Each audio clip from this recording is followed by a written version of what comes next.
Welcome to the greatest podcast in sports betting entertainment. My name is Tanner Kern, certified G, bona fide stud, and you can't teach that. In this right here, this is G Money Grant Mitchell. It is divisional round weekend in the NFL, and we're bringing you all the picks here right here on Ride the Line, and you can't teach that. Bada boom, man, the people in the room, welcome on TikTok and welcome in to Ride the Line, G Money. Thank you, Tanner. Thank you as always. Welcome back to Ride the Line. Welcome back home. Know you've been on the road for a while. Got to feel good to be back in the comfortable environment. Tanner, I was not disappointed at all by the weekend games. I know we talked about it a little bit on Monday, but man, that was just an awesome weekend of NFL playoff football, and I'm very excited to see what we got in store this weekend. It was a great weekend. There were a few blowouts that were kind of unexpected a little bit. The Packers over the Cowboys being one of them. But we got four really good games to talk about. And I think there's going to be some dogs barking this week, G-Money. I think we're going to see some dogs. Well, you know what's interesting, Tanner, and we're going to jump into each and every one of these matchups in just a second, but I was looking at some betting splits. According to FanDuel, and this is as of Wednesday morning, all of the favorites are getting more money on the spread than the underdogs, which is interesting because if you look at these lines, we got two 9.5 pointers and then a 6.5 up to even 7-pointer in one instance. So I would have thought that there would be a lot of money on the dogs here, but apparently not. I mean, everyone thinks the Ravens and the 49ers are gods. The Buffalo Bills, like Patrick Mahomes, has beaten Josh Allen twice in the playoffs, but this is also his first road playoff game, which we'll talk about. So I can see the 2.5 people leaning towards Buffalo there. Tampa Bay versus Detroit. I think people think Detroit's a bunch of gods too right now. So a lot of favorites. I can see why people are in the favorites, but there are some opportunities to bet dogs this weekend. Yep, I absolutely agree. And hey, I mean, you want to just go ahead and jump right on into these games? Yeah, first things first, though, make sure you subscribe to the YouTube channel, guys. Drop a comment. Let us know who you're taking this weekend. If you're on TikTok, we want to hear what you guys are taking. Like the page on TikTok, guys. Get it going so we get the stream out to a ton of people and they can ask their questions as well. And make sure you check out WSN. All those links are dropped below, guys. We have betting previews, betting picks, content. Grant's got a ton of NBA picks on there. I got some NFL content every single day, written-wise. So make sure you get on WSN. Yeah, I had an absolutely electric pick. I had the Sixers minus 4.5 last night. They won by 5. Doesn't get better than that. Winning by a half point, you always love that. Nah, the best thing is when you just win by a lot. Like you pick minus 4.5, you don't have to watch the game, Grant. That's the best thing in betting. But again, it's good to be on the right side of the hook. But I would rather just not have a sweat and be like chilling. Well, it was the Sixers were up by, I think, 11 or 12 points with like a minute left. And then the Nuggets made a couple threes. Joel Embiid fouled Michael Porter Jr. on a three-pointer. He went to the line, made all 3 of his free throws. That brought it to within 4. And then I think it was Embiid made a free throw right at the end. And it was one of those things where like the Nuggets are going to shoot it. And if it goes in, they're going to cover and they're still going to lose. But if they miss it, then the Sixers will cover. They ended up missing. So it was definitely one you had to watch. It was a little squeaky at the end, but we got out of there.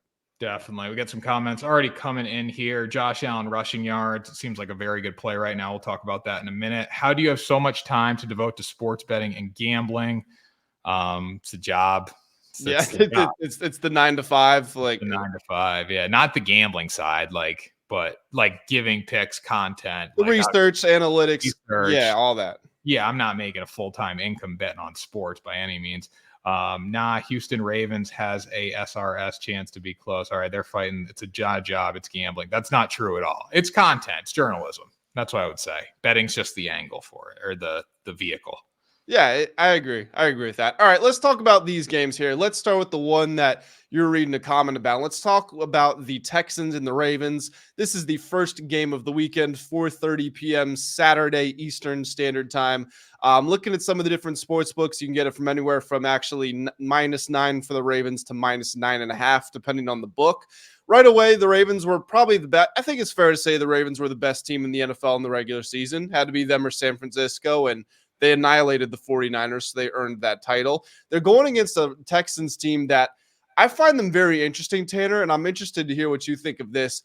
I think this Texans team, you can make the argument that, of course, they're inexperienced, but they've now had back-to-back weeks where they've been in do-or-die scenarios. They had to beat the Colts in Week 18 to make it into the playoffs, and then obviously they had to beat the Browns to advance to the divisional round. and they were able to beat Indy, and then they just annihilated the Browns at home. Now, I know they're going on the road to Baltimore here, and that's a different prospect in and of itself. But what's interesting is Houston's first game of the season was against the Ravens in Baltimore. And of course, they lost that one 25-9, but it wasn't a blowout. Lamar, I think, had 170 yards, no touchdowns, and an interception. And this is a team that, it's very prideful. So the fact they're going back to the scene of the crime, if you will, I feel like they're going to have a lot of extra motivation to get a result here. So I live and die by Cole Hurt football facts. And, it's hit 61% this year. It's been very lucrative based on these proprietary stats. And it's kind of crazy when you look at the Houston Texans. They're really not that good of a football team overall statistically. Yes, CJ Stroud's done a lot this season. He's been very good, but he's still 16th in real quarterback rating. They're 8th in offensive passer rating. But outside of that, this team's 17th overall in the quality stat. So breaking every stat together, you look at the Baltimore Ravens, they are first overall and they don't rank outside the top 5 in all but one stat, and that's defensive hog index. That's a stat the Houston Texans are number 1 in. But defensive rusher rating, Houston has been good against the run, but still in key situations, they're 23rd for that stat. They're 15th in total team yards allowed. They're 19th in defensive passer rating. As much as I want to take the points with the Houston Texans, and I do think they have a reasonable chance to cover here, I'd rather lean towards Baltimore, but in the first half. I think they come out on fire, cover the -5.5, and Lamar starts out hot. And then if anything, the Texans creep their way back into the game thanks to CJ Stroud. I can definitely understand that, especially since Stroud has been one of the best, most clutch performers in the league. You know what I'm going to do, though? I'm actually going to go ahead and take the points with the Texans here. Looking at the Ravens, they don't do well as large favorites. They do well as favorites as far as winning games. But in the past 3 years, when Lamar is favored by more than 7 points, or excuse me, at least 7 points, he's only 1-9 against the spread. And then also just looking at teams that had a bye in the wild card round over the last 20 years, they're covering just 44% of the time in the divisional round. So I feel like you've got a Texans team that is hot. CJ Stroud's playing some of the best football in the league. I know that Baltimore's defense is, of course, amazing, but Stroud was good against them in his first career NFL game, 244 yards. Think it was no touchdowns, but also no interceptions. And for a rookie making his debut against the best defense in the league, maybe the best defense of the last 5 to 10 years, you definitely take that. So I feel like this is a spot where you could have some confidence in the Texans. I don't think it's a terrible spot for the Texans. I just have fear of the Ravens if they start to get going in this game. We got a couple stats here. Ravens are scary. Cowboys also had great stats, and Green Bay destroyed them, the majority of freshman team. I trust Baltimore's mentality a lot more than I do Dallas's, though. I do as well. Dallas hadn't shown the ability to beat a good team. The Green Bay Packers actually statistically weren't that bad. Jordan Love was playing really good football as well, so I don't think we can really compare that.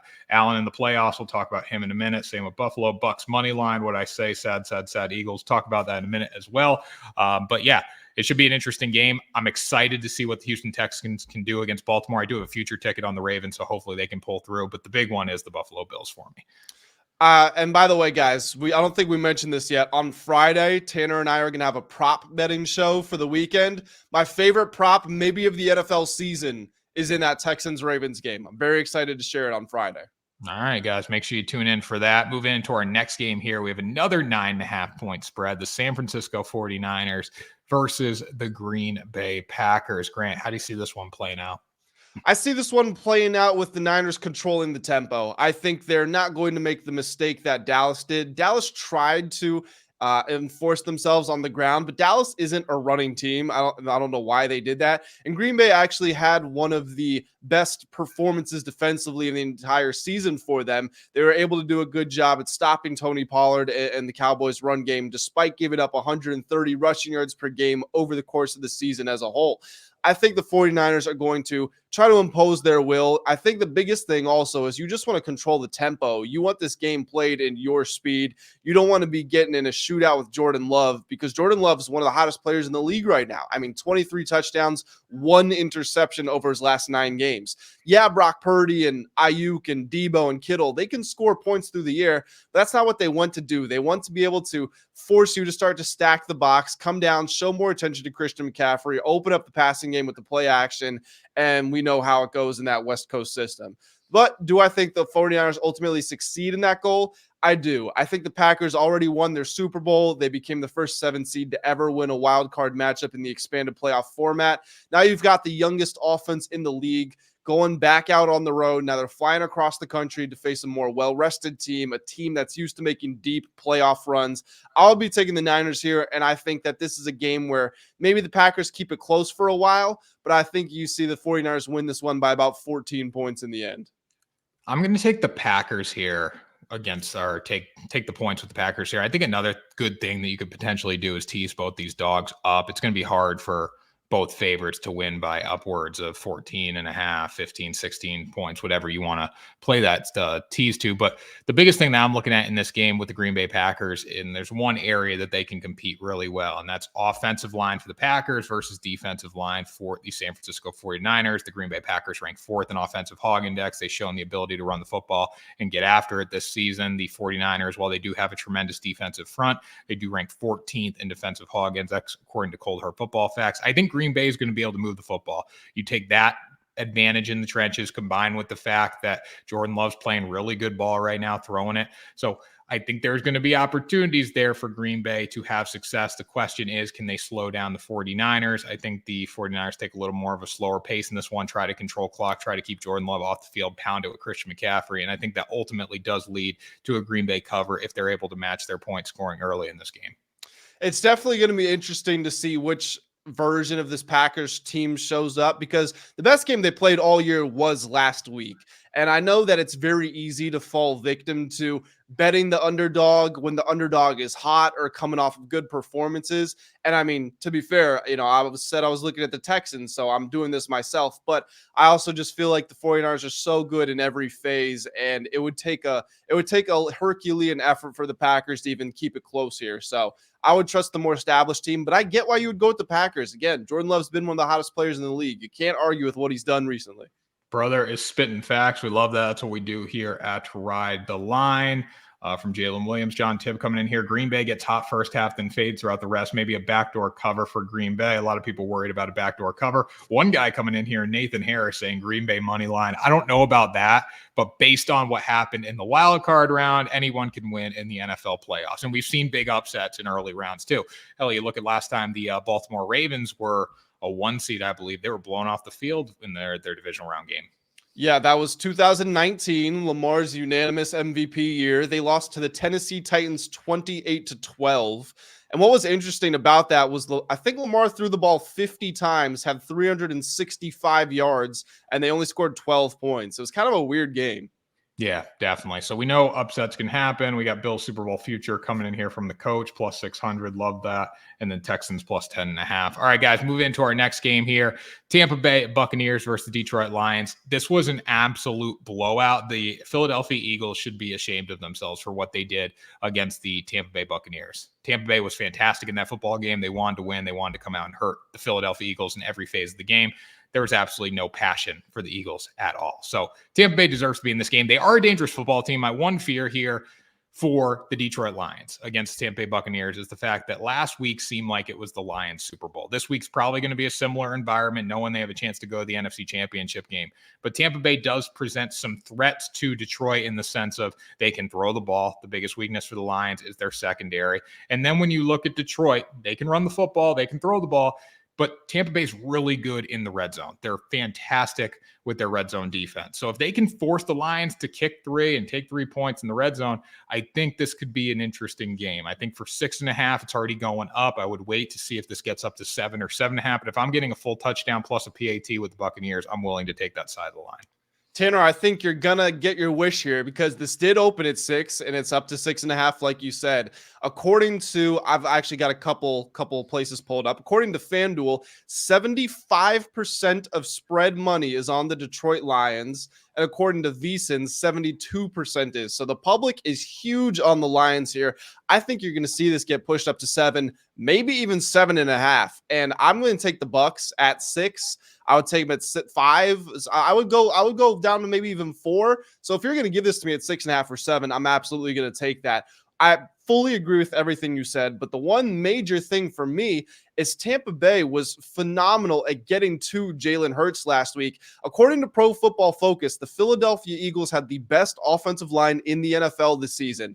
But despite that, the Bucs recorded an average time to pressure of 2.5 seconds. That was tied for the fastest that Jalen Hurts faced in his entire career. What do we know about Jared Goff? The word is out there. This isn't rocket science. He's really good when he's comfortable playing in and of himself and in the play action, but he is atrocious when he faces pressure and when he's being blitzed. He had one of the worst QBRs in the league when he was being pressured. I believe he only had one completion when he was facing pressure in the wild card game. That was really the only time the Rams were able to disrupt him, was when they knocked him off his spot. So if Tampa Bay can get after him, and when you've got a coach like Todd Bowles, all he knows is aggression on defense, you're going to see them bring in 5, 6, 7 guys after Jared Goff. They're going to try to get the ball out of his hands. I think Detroit's going to have to adapt and try to run right at them to get the Bucs out of the blitz. But Tampa Bay does have one of the better run defenses in the league. I think they were top 5 in rushing yards allowed. So I think this style, as long as Baker can go in there and not have a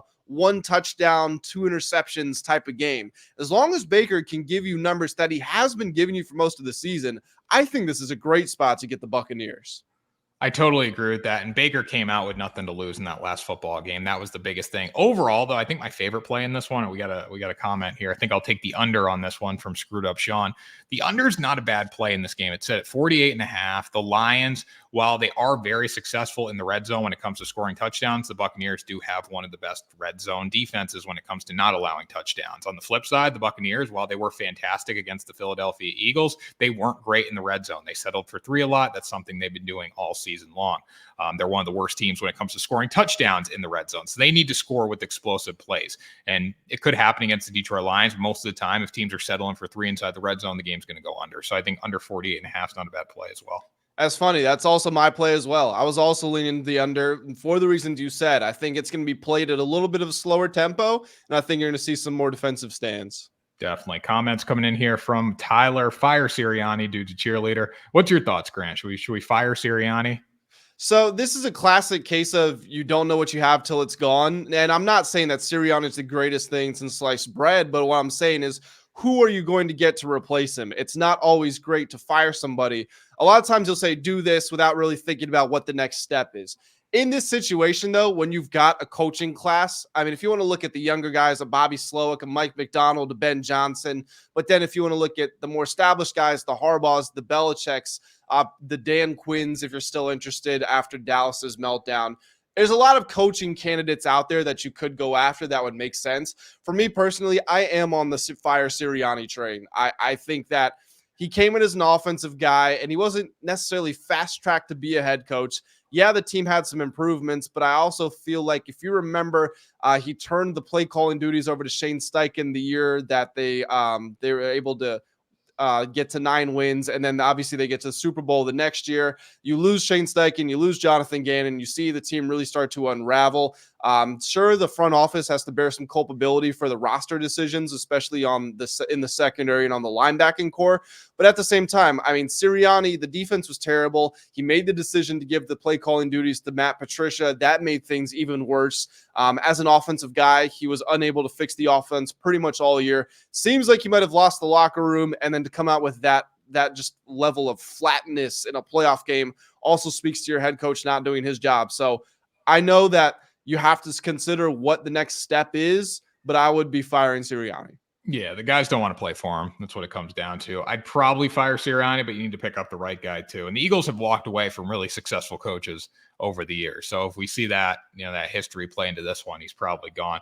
I personally don't think he's going to get fired, though. I think it's the right move, but I don't think it's going to happen. I think they're going to get rid of the assistants first, the coordinators, the scapegoats, and then if things continue like this, obviously he's gone. I agree with that. That's exactly what I think is going to happen too. All right, let's see. Tanner needs to bring back no runs live in baseball season. We got some fun stuff planned, Tapia. We got some really fun stuff planned. Thanks, Coach, for letting him know that. Love listening to you guys. Okay, one more comment here about this game. Again, Tampa Bay and Baker start out on fire. Keep up with Detroit via passing. I'm feeling Tampa Bay gets the cover. Tampa Bay could be a straight-up money line play, according to John Tibb. So you never know. Like, this is a game that's really a toss-up, in my opinion. It's not 6.5-point spread. Dude, it would be crazy if Baker Mayfield gets to an NFC Championship game.